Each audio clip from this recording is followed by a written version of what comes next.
Ang makakasagot ng tamang tanong magkakaroon ng 500 pesos. Kuya, saan tricycle mo? Makakabili ka ng bagong tricycle.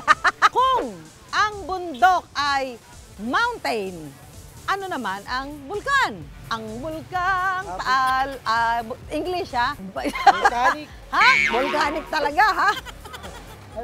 O, isa pa, dali, bibigyan ka ng chance. Kung ang mountain ay bundok, ano naman ang bulkan? Volcano. Ayan! Ba naman pala. Anak, kulang ka sa tulog. May nagbabayad sa barya? Marami, okay. Sino ang bayaning nasa piso? Sino? Rizal. Correct! Taya, mayroon kang pambili ng ice buko. Dahil mainit.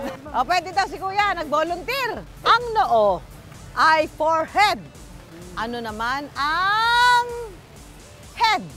Ulo. Ayan, ang galing! Meron ka na pang sa malamig. Kuya, pag kumakain ka ba, ikaw ba ay gumagamit ng tinidor?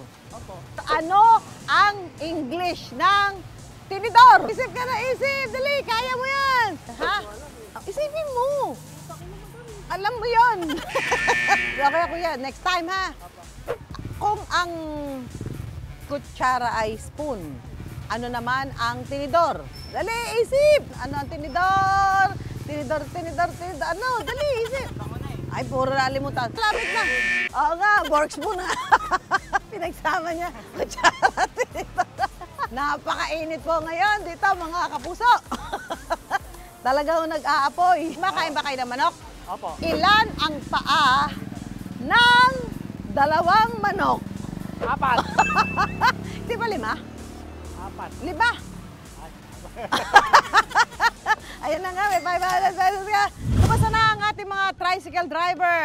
Dito sa Dapat Alam Mo, wagi ang may alam, kaya tutok na!